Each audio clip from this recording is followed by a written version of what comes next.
It sounds like we have our next match lined up, so let's get to the table.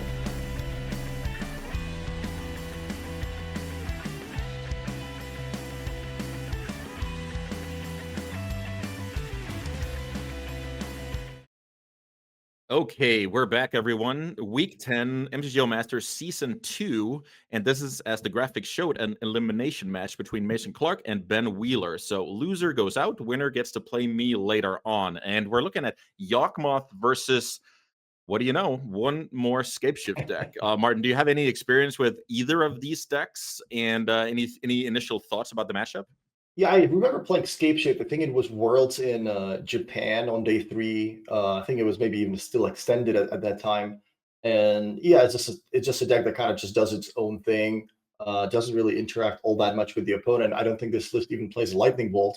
Nope. Uh, and Yawgmoth is a deck that's typically really good against creatures. It also kind of does its own thing, but it does it much slower than Scapeshift in my experience. So Yeah. I would have to give Ben the upper hand here. And it also looks like his draw is pretty good for, yeah, a possible turn 5 kill, turn 4 kill, maybe even. Yeah, so turn 2 Explore, turn 3 Dryad here, and Dryad is especially potent with Valakut, so even basic Forest will let you trigger Valakut, even double Valakut from starting next turn. So as you saw in our previous match, I used a fetch land to have interaction on your turn, but that is not something that's at Ben's disposal this game. So he can only basically clear the board sorcery speed, which is a big difference. Yeah, but that's a crazy start, right? Mason can only really deploy a couple of creatures here, Yep. while Ben is gonna play his sixth land. That's gonna deal 6 damage. Farseek deals 6 more, Yep. and that flare can also deal some more damage. So Yep. if Mason is not careful and shocks himself with another overgrown tomb or something along those lines, that Ben might be looking at a turn 4 kill. Yeah, I definitely agree with you. Sometimes 18 is the magic number. We even had some situations in our match where you kind of had to ask yourself if you could avoid going to that life total, but very rarely the case, I'll say.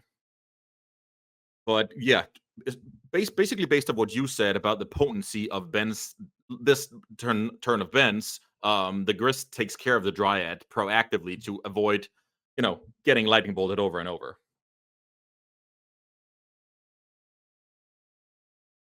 All Looks right, like, so Ben, yep. yeah, Ben's gonna have to just play lands from his hand, and this is the mount. This is mountain. Yeah, he's without the Triad, it's gonna be a lot harder to uh try to finish Mason off. Was there a line you might have considered, like, by not playing the Dryad, or against Yawgmoth, you're just always gonna run it out and kind of hope for the turn 4 kill? Yeah, it's a great question. I think because the Dryad also accelerates a land drop right away. I think Ben was very interested in that because if he didn't do that, then he might not get to go super crazy with the Valakuts the following turn. So if you take the more conservative line, you simply can't punish the overgrown tomb play as you alluded to. So, but this one looks kind of bad against Grist. So a little bit of give and take there, depending on how greedy you are, I guess. Yeah, what do you think the goldfish is of Yawgmoth? I think that's the question you have to ask yourself. How much time do I have? Do I have the ability to slow roll the Dryad? If I do, am I opening myself up to more cards from the opponent than just Grist? How much time do you think you have? Yeah, so I definitely think you're right that that is exactly what Ben had to ask himself, and the answer of that question basically dictated what he was going to do, and it looks like he predicted to be dead right around this turn, with the way he played aggressively with the Dryad. So, but in the meantime, we had to let him rule our own Beseju and play a little bit of Yeah. defense. So Ben is buying time now, and this is where the Scapeshift deck excels. You have now 3 copies of Scapeshift, 4 copies of Wish that will all just end the game on the spot. So sometimes it looks super powerful when you peel those off the top, and sometimes you look silly when you draw land after land. Yeah, it's a classic ramp deck that wants to draw exactly the right mix of lands, ramp spells, and the payoff cards. And yeah, that's just how this deck has always played Yep. out. If your opponent has the counter spell for the payoff card, or if you happen to draw the wrong mix of cards, sometimes it doesn't work out. But I like the play by Ben. I like to run on the Dryad as well. I like to make my opponent have it. If they don't, I might just have a kill, on turn 4, which is really fast for the Scapeshift deck. And even if I don't, even if the Dryad dies, as you said, I have at least 7 more ways to instantly win on my turn. So I'm still running. I'm still drawing very live, even if my opponent does have the answer. Yep. Good point about making your opponent have it. And in this case, if they don't, they'll be on the back foot. And as a result, you have bought yourself more time. So kind of two good scenarios, one great scenario and one good scenario. Agatha's Soul Cauldron is a complicated one here. So we would have to look at Mason's graveyard here to see if there's any creatures with activated abilities. And right now it's only Delighted Halfling, but even that can come in handy when you get to keep your spawns around and small stuff like that. But it's basically there as graveyard hate and as a kind of a combo enabler if Grist or Yawgmoth are in the graveyard. So what does Mason need to go for a combo here? Can he court for anything on his next turn to try to go off? Yeah, I'm pretty sure there's a instant win combo with Agatha's Soul Cauldron, actually. Let's see. You have a Undying creature in play with the Young Wolf. If you go get Yawgmoth, you... Yeah, this is where me not being a Yawgmoth expert kind of comes into play. But I'm pretty sure there should be some combo with an active Agatha Soul Cauldron here. I'll try and look at the list if I can learn anything more. Yeah, meanwhile, Ben is just trying to, hopefully present lethal next turn. Plays a Farseek, that's gonna deal 6 damage. So he can either try to go for lethal next turn, which I'm not really sure is possible. He only has a mountain in hand. So if he draws another mountain, that'd be 18. So that would leave Mason at 1. So he's much better off just shooting Mason's creatures here and making sure that he stays alive. He wants to buy himself as much time as possible to draw into the Wish or the One Ring or Scapeshift. Scapeshift So itself, yeah, for yeah, sure. if you're not gonna finish off the opponent, you might as well just kill their creatures so you don't die to all the combo pieces. Definitely agree. And the difference between 18 and 19 is going to be huge here, because that is basically telling Ben that the defensive approach is the way to go. Also note the fact that he plays this Farseek out first. Kind of just cool sequence to conceal as much information as possible as Grist hits the bin. Agatha's Soul Cauldron is pretty cool with Grist because when Grist is not in play, it's seen as a creature. So right now, Mason can give Wall of Roots the abilities of Grist, which is kind of a cool interaction. Yeah, pretty good turn for Ben, all things considered. Like, he's not able to finish the game, but he was at least able to keep Mason's board down to only a Wall of Roots and the Soul Cauldron. Yeah, keeping the opponent honest is then the next best thing when you're playing Scapeshift. Also, this list has quite the number of basic forests in it, but that's basically because you want to maximize your, turn 1 Arboreal Grazer alongside with the green Flare. But they don't trigger Valakut unless you have a Dryad in play. So there's sometimes some awkwardness when it comes to building natural mountain count. And with that forest left in Ben's hand, that's more or less a blank at this point. Yeah, that for sure is a pretty big downside. Yeah, I still remember when this deck ran. Was like a Prismatic Omen. Yep. I guess Dryad might not have been a card back then even. Yeah, definitely. Prismatic Omen used to be a thing. Now we have the old legacy card Exploration and Prismatic Omen in one card on a 2/4 body. So that is slightly better. But yeah, those were definitely the days. I remember some complicated situations with Blood Moon and Prismatic Omen. I believe that's some kind of timestamp situation, which entered first, which entered last. But yeah, those were the days. They crawled so we can walk.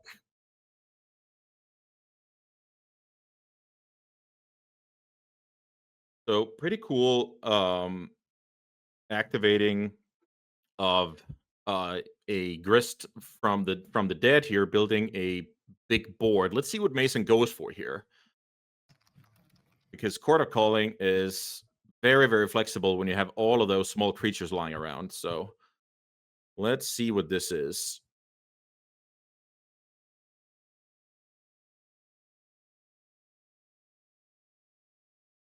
Okay.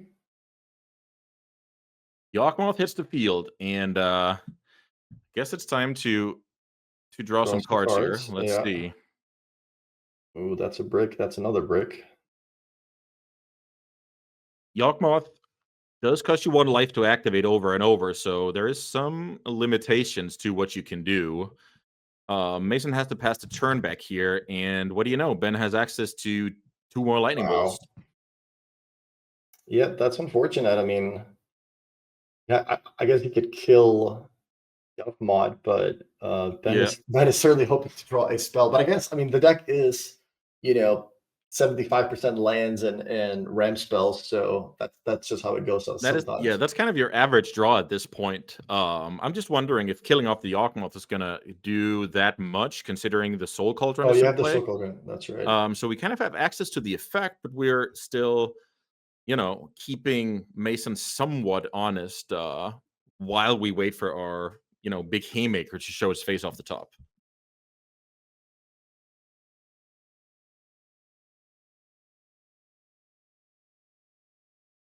Ben is deciding here what to do with 2 copies of lightning bolts. I also had the pleasure of that in the previous match, but I think more often than not, at least in the Infect versus Scapeshift matchup, is going to be somewhat straightforward whether I can kill you or I have to control your board. It looks like Ben is at least targeting one of the tokens. Looks like no response here from Mason. Let's see. Young Wolf. Okay, so Undying Creature with Yawgmoth is very, very potent. So let's see what Mason can do here. It looks like lots of cards will be drawn. It's pretty... By the way, I love the design of Yawgmoth. Like, it's just exactly the right power level for a card like that. I also enjoy Urza. Kind of those iconic figures from the game just being printed as powerful tools into the format. Wrist gets activated here. So minus counter comes back. Oh yeah, I think with the Cutthroat, I think Mason has it. So Cutthroat should be a card that finishes the game because it balances out the whole life loss situation, and you're actually draining every time. But you're not losing life every time. You're going even. So yeah, that will definitely be exactly what Mason needs to take down game 1 here. And the Scapeshift deck did not get there. It got into a cool situation. It gave itself, a handful of draws, but at the end, the more consistent deck reigned supreme in this game. Yeah, I guess the Dryad was the key point of the game. Ben decided to run it out. I agree with that play. It certainly makes sense. He was trying to present a quick lethal. Ben had the answer, or Mason had the answer, and then Ben just kind of bricked the next 5 or so turns. Yep. Just couldn't find one of the big cards. That's just how Magic goes sometimes, where you give yourself the best chance to win, but you don't always get there. And with that being said, let's move to sideboarding here, see if we can make sense of what's going on. As you can see, Mason is incredibly fast to drag Fulminator Mages down to the main deck. It's been a while since I've seen that card. Yeah, it's double Fulminator. There's a Thoughtseize as well. That certainly makes sense. I mean, Thoughtseize is one of your best cards. You want to bring in counter magic or discard spells against a deck like Scapeshift because they typically only have a few big cards, and if you get rid of them, then exactly what happened in this game might happen again. They're just going to be flooding out with a bunch of lands and cards that don't really do much. So that makes sense. On Ben's side, what does he get to bring in? Yeah, Veil of Summer seems reasonable if you see that your opponent is going to be bringing in Thoughtseizes, so that certainly makes sense. Yeah, this is where open deck lists is important, but I think that number 2, like 2 Thoughtseizes, that's where it becomes an actual decision. I am at the moment trying to figure out if you can, so it also protects against Fulminator Mage, which is important, but you'll only draw a card if the Fulminator Mage is sacrificed right away. Let's say I play Fulminator Mage, I pass the turn, and then on upkeep I activate. Veil of Summer is not going to cantrip, so that also does a little bit for that card's effectiveness. Right, I guess you can still use Veil of Summer to draw a card if your opponent plays a black spell. Yep. Like That there's is Gris, definitely. Mhm. yeah, there's Gris Bowmasters, there is Cutthroat. Like I think there's like 12 black cards. So even if your opponent doesn't have that Thoughtseize or doesn't have a Yep. way to uh for you to sort of counter a spell of theirs, then you can still use it as a cantrip most Yeah, of I the actually like that point that it's so realistic that you can get to a point where it's just green cycle, but it has a lot of upside against some of the time. cards. So definitely important for the evaluation. With that being said, being a Scapeshift lover myself, I also know the less I sideboard, the better, because the deck needs the critical mass of lands and spells, as you alluded to during the first game, and the more spells you add, the harder that becomes. So definitely a tough call there. We're out of the gates here with a turn one halfling. I believe last game Mason did not have a turn one play, so this is a massive upgrade. The Scapeshift deck being on the play is always nice. Looks like that Anger of the Gods is looking to do cool things this game as the one of. How do you Yeah, usually approach playing against one ofs? Do you respect them? Do you just not think about them? Like, what's your go-to if you know your opponent has one copy of a card? it depends on the matchup, right? If I'm playing a matchup where we're both kind of goldfishing and I know I need to be fast, and if I choose to play around a certain card, I'm just gonna give my opponent, 3 extra turns or 4 extra turns, then that just doesn't make sense. Right. Especially if it's a one-off, then I'm just choosing to give them way too much time, and it's gonna hurt me a lot more, uh, in the grand scheme of things than if they actually have if they actually have the card. So I would not be respecting the anger here. I would not be trying to play around it. Yeah, I think that's great insight that what are you giving up all of the scenarios where your opponent simply does not have the card, and then long term it's just not worth it, right? So you would rather execute your own game plan, and then every Yeah. once in a while if you get caught by it, it kind of is what it is, but you know you're doing the right play long term. Yeah, that said, if Ben has the same list as you, I think you had two more Yep. pyroclasms main. There was another one in the sideboard. So yeah, if I'm looking at 5 sweepers total or even more with the wishes, then all of a sudden that obviously changes things, because then it's a lot more likely that Yep. you're going to have one in hand, especially if you kept the 7 card hand. And yeah, there's a lot of Oh, for factors sure. that come into play. Yeah, I was mainly curious about the actual one of. While I do realize, I think Yeah. his particular list has maybe 1+1, and I had 3 total, so that obviously changes things. Also, we see Ben build forest count here instead of mountain count with the flares, which is kind of curious because that tells a lot of information to Mason that Ben's draw is either a non-Valakut draw or it's a Dryad draw.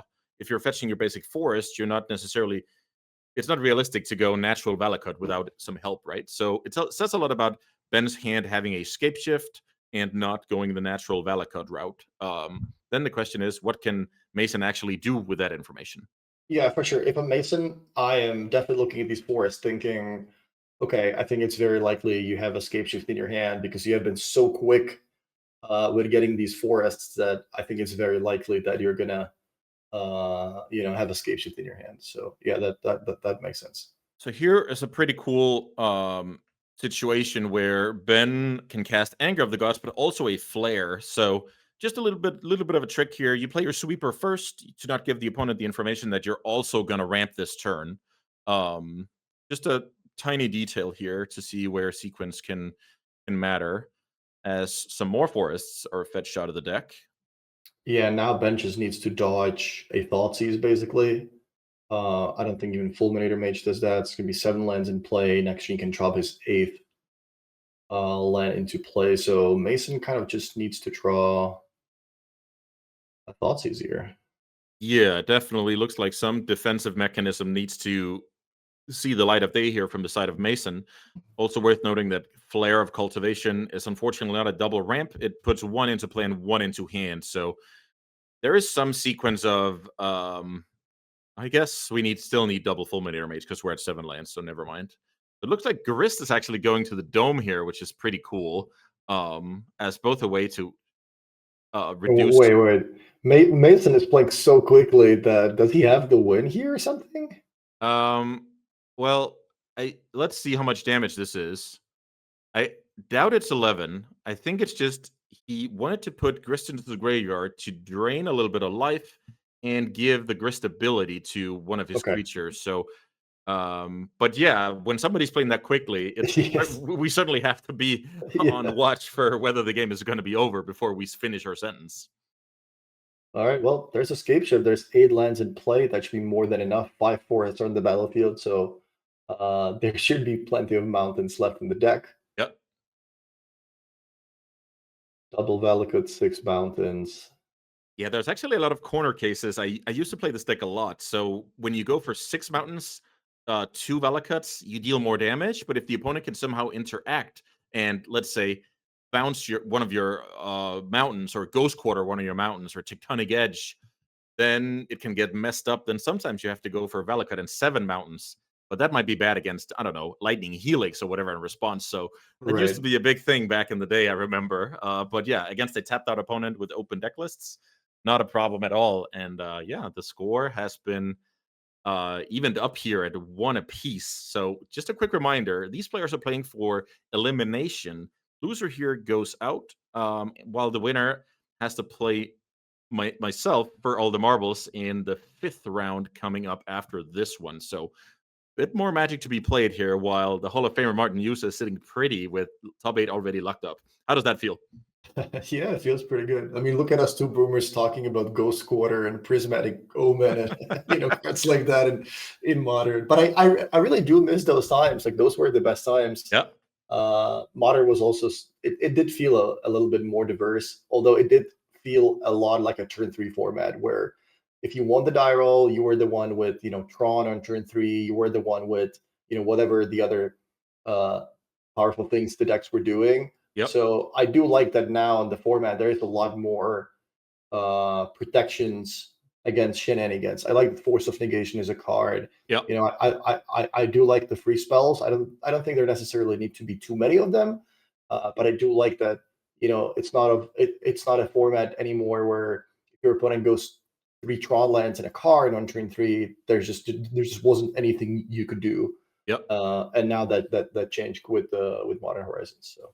Oh, for sure. I share that opinion. I think it's just it's different, but it's cool exactly because a lot of those free spells are actually cards that prevent nonsense, right? So and that makes for longer games, that makes for more decisions, and overall, I'm super happy with those cards' impact here as we see an explore, uh, ramp and cantrip. So Ben is looking to play a turn 3 One Ring here.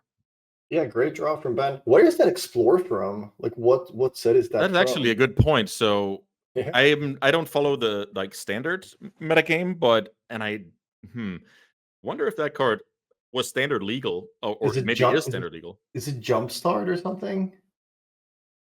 A Bloomborough Commander apparently. Okay. Yeah, I mean, I guess we should have known by the rabbit or whatever kind of creature that is on the Okay, good card. So point. that makes sense. Look at this play. Grist hits the battlefield, and we also had the chance to Stone Rain our opponent with Fulminator Mage. So this is basically saying, I realize the risk of a One Ring is upon me here, but I prioritize developing my own stuff over stopping my opponent. Pretty interesting to see if that actually pays off here. Yeah, I mean, with Mason having Court of Calling, uh Yep, that is you probably can the card that yeah. that led him down this path. Also worth noting is the Anger of the Gods would be incredibly good here, but the Pyroclasm less so because of the Undying creatures. So from the point of view of Mason, he prioritizes his own game plan, and he's like, "I'll have to live with the ring in case you have it." I'm trying to see if there's some Dryad line here. We have 3 lands in hand, so playing Dryad now actually says I'm winning next turn unless you kill the Dryad, and maybe that's worth going for. -2 on Grist will put a stop to that, though.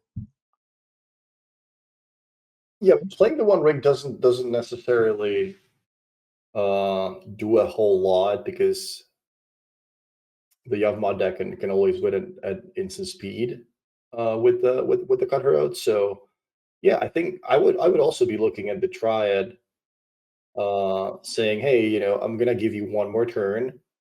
If you have something, you're gonna need to find all the right pieces to win. If you don't, I'm gonna win on the next turn. Playing the One Ring is kind of like, sure, we're gonna play a little bit longer, but ultimately the One Ring doesn't really. It's not a card that's gonna win me the game. It's not a card that's gonna completely stop you from it's gonna wrath your board or something. It's just kind of gonna buy me one more turn, but not even really that. So I think I like that play by Ben here, just trying to be more proactive and going for the kill next turn. Yeah, so a couple of things that I want to add here. First of all, Grist is on board. That is going to kill the Dryad if Mason feels threatened.